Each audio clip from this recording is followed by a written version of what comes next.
So, welcome back, and we will talk about our topic number 4, the duty of confidentiality that an immigration lawyer has, and the duty of confidentiality an immigration consultant has. So, we'll look at the duty a little bit more in details, and we will do a comparative analysis once again between lawyers and immigration consultants.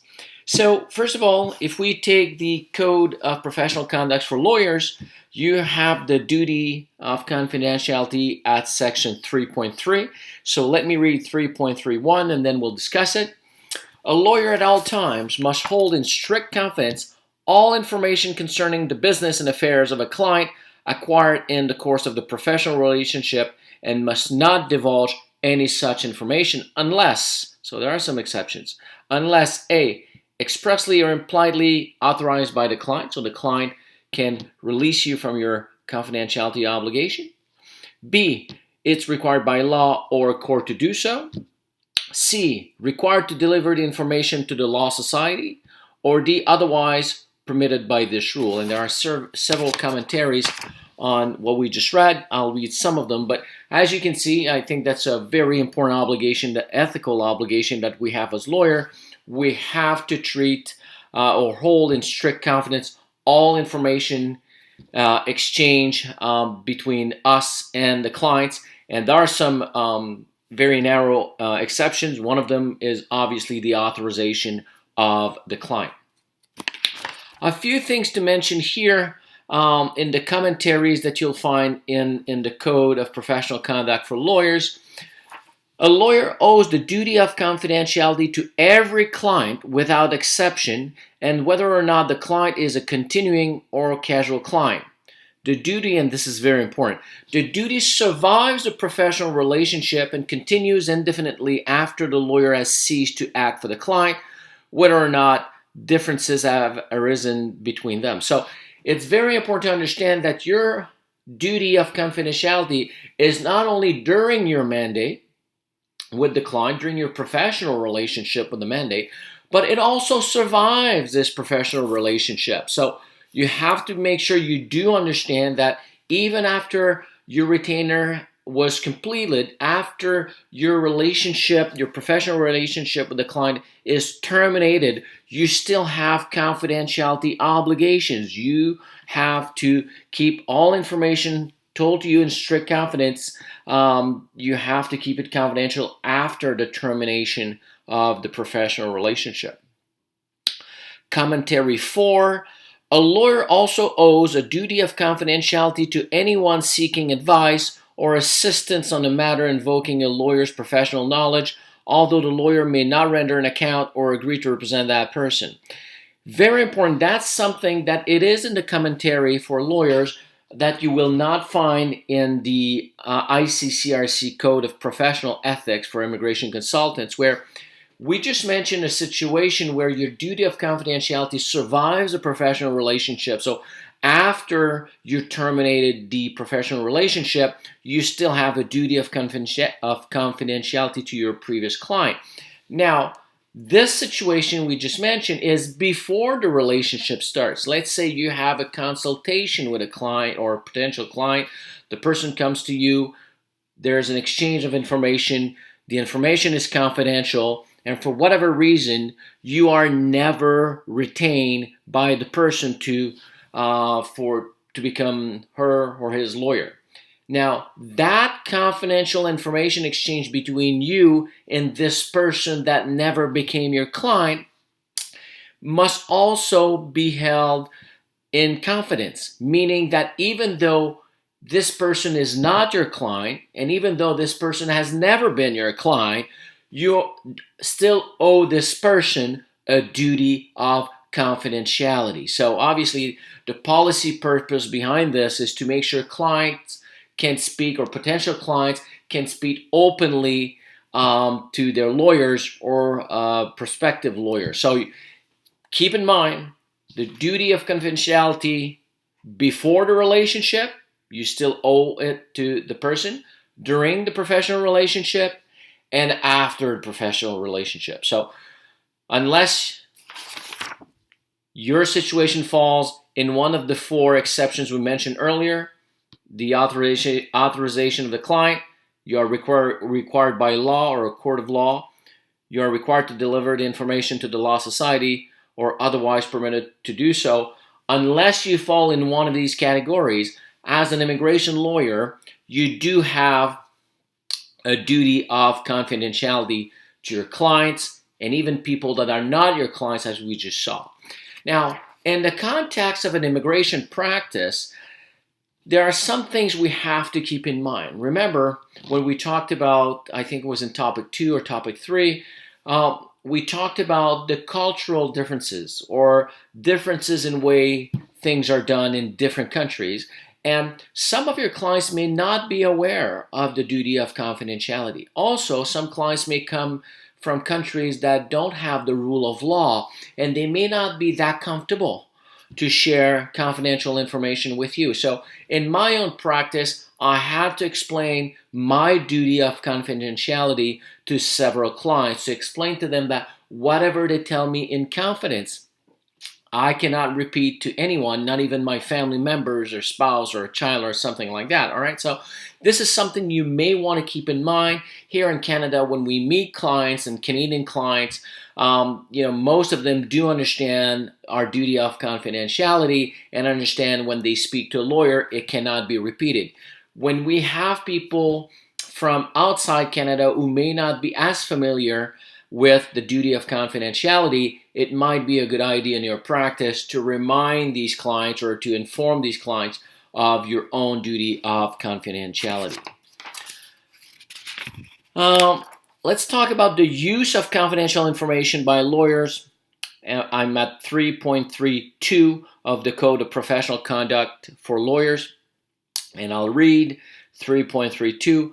A lawyer must not use or disclose a client's or former client's confidential information to the disadvantage of the client or former client, or for the benefit of the lawyer or a third person without the consent of the client or former client. So that goes without saying. You can't use confidential information for your own benefit or the benefit of someone else or to the disadvantage of the client. So I think that goes also to your fiduciary relationship with the client where you owe a duty of loyalty. Okay.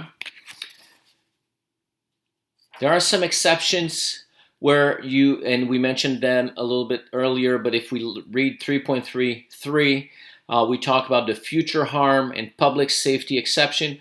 A lawyer may disclose confidential information, but must not disclose more information that is required when the lawyer believes on reasonable grounds that there is an imminent risk of death or serious bodily harm, and disclosure is necessary to prevent the death or harm.